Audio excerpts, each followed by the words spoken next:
Well, with you on the panel, nobody wins, Slacks. That's absolutely true. I'm going to the Empire campus. Hello, ladies and gentlemen. Welcome to the the third series of the day now, isn't it? Yeah, between yes, it is already. Well, we've got VP versus Empire. This is game one. The game has begun, and well, we indeed have this Spectre pickup from Virtus.pro. Something a little different on Ramses. I don't think we've seen him do it, at least here at the DreamLeague.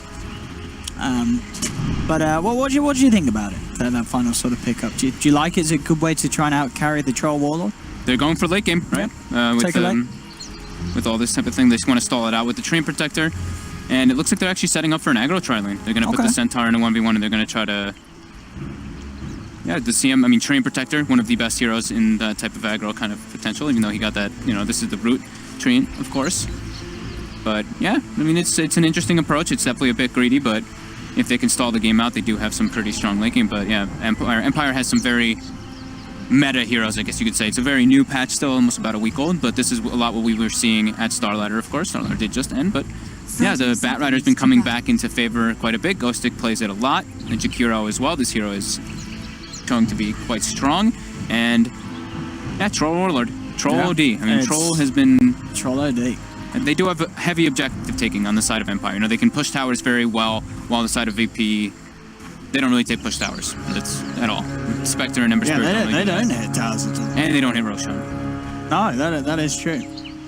They really don't. So, yeah, it's going to be all about what portion of the game they can take this to. Okay, they swapped the lanes back. They sent their bottom, and they're just positioning Spectre top. They were just trying to read the movements first, and they put 2 River Wards, so they're going to try to watch the movements of the Sand King in particular. So here we go. Lil CM. So he's going to be the more greedy farming type CM, so getting that heavy magic damage early on can be pretty good versus a Troll Warlord. Of course, in this mid lane, Ember Spirit versus the OD, do you think we are going to see no one have a similar situation where he's bullied out and goes to the jungle, or can he fare a little better against an OD? You can do it. I mean, you can try. I mean, FN plays the OD a lot. He knows the matchup very well, but so does no one on the other hand. No one is very good at recovering. I mean, we saw in particular that last game with the Storm Spirit. Of course, he went straight to the jungle, but I mean, he'll still probably go to the jungle this game at one point because it becomes very difficult once the OD gets a couple levels. Pasha getting pressured a bit bottom from the dual breath. And quite a lot of damage being done there between the two of them as well. So he actually forces a double creep wave though already, so he's gonna get the lane into a great position to get experience. 2 range creeps already. Mid lane already. FN showing the dominance. 9-1 CS to the 5-0 Ember Spirit, as kind of expected. Top lane as well. These dual lanes from Empire, allowing them to put a bit of pressure on. Their force Treant back. They're coming forth once again. See, I mean, this dual lane, is it going to do a lot in terms of slowing down Ramses? I mean, it already looks like the Spectre's having a bit of a tough time on his early levels against this pressure. Yeah, it's gonna hurt him a lot. The going Caustic level 1, 2, and Post having a Sentry Ward down as well. Sticky plus Caustic is very hard for these double melee heroes, and Solo is just kind of getting walked down. They don't have reveal for him though. Very tricky lane for him to get. Yeah, that is the trade-off though. You know, you have a CM, he wants to start in the jungle, or she wants to start in the jungle. Yeah. And then get her once, levels going. Yeah, you get a few levels, start to go for those movements. Yeah, he's got a lot of eyes on a haster in here. And Lily's going to try and make an attempt with it. He's level 2. Gotta claim that enemy bounty rune first. Value. Top lane Ramses. He's got a lot of sticky stacks on him, and he's just gonna get brought down. Oh, the root from the punch. Charges. Is it enough? The Orb of Venom slow as well. Ghostic. They got him, but not before Ramses turns around and is able to bring down Ghostic with the help. So Ghostic doesn't get the experience for that one, and neither Postco wasn't in range to grab the experience either. He was actually busy stacking, and during that, Solo actually snipes the current with that haste turn. So that's gonna make no one's life actually a lot better in this mid lane. Still falling low, but yeah, the CS 15 for 15. You are very happy if you're that Ember Spirit. Seeing as you've been able to play it as well as you have so far. Yeah, and Brett Pasha's also getting like full experience in the off lane too. Like lanes are pretty okay right now. They're okay for VP. Of course, the Spectre's not really farming. That's the one thing, but he did get the kill, of course. And now Flame Break coming out, but rotation coming in from Lil. And Bat Rider's now in a spot above it here. He's still looking towards finishing off Solo. Tries to chase him down through the tree line. Solo turns again, just trying to right-click back in response. Not enough to get him. The dagger isn't going to be quite enough either. I believe it was just off the mark as well. Didn't connect. Yeah. Oh, no, it did connect. Yeah, It he's was just got bottle charge as well, too. enough damage. I like that from Ghostic, getting a bottle so they can keep the pressure going, extra sustain in the laning phase, and, you know, if he's unable to play like a bounty run or something, he's always able to fill it up. And they're emphasizing on stacking the hard camp from the side of Empire in that top lane, of course, because they have, you know, Bat Rider. It's already a triple stack. Trying to get aggressive for the bat. Double stun from the They could go back in again. There's a lot of stacks building up. Okay, no, the bat's too low. Gets held by the frostbite. Lil's is dead, though. Yeah, Solo's going to pop very low as well. This lane, this Sand King Bat Rider duo, it's doing absolute wonders against VP's tri lane. It's a very strong dual lane versus two melee heroes, and CM doesn't contribute a whole lot into the lane until she gets more levels. Oh man, Arcane Rune grabbed on Ghostic. That's probably the best rune that you can actually get on a Bat Rider this early on. Yeah, you can spam what, a bazillion napalms. Yeah. Got some stacks as well if he wants to do those in his jungle, but I think you probably want to pressure with an Arcane Rune. Poshka, keeping the aggression on top. I'm going to chase him, but of course it's a bit of a bait with this bat, as you say, coming in with an Arcane. He's got stick charges too for an extra stun. Ramses is in a lot of trouble. The stun onto Lil to hold back the CM. And Ramses pops the stick charges, but he's gone. There's no way he gets out of this one as a killing spree for Ghostic. This top lane has been absolutely amazing for the bat, and Ramses is just struggling massively. Only 13 CS, and the Treant CM just not enough to keep the Spectre safe. Yeah, Ghostic about to be level 4. And like we said, you know, he has that triple stack already to his right whenever he wants to do that, when he gets a couple more levels in the sticky napalm. They deal with this bat. And he is getting out of control. It is a big problem, that is for sure. And Miposhka as well is level 4 on Sand King with Tranquil Boots already finished up, so. And yeah, no one now. He is bullied out of the lane. He's going to resort to the jungle.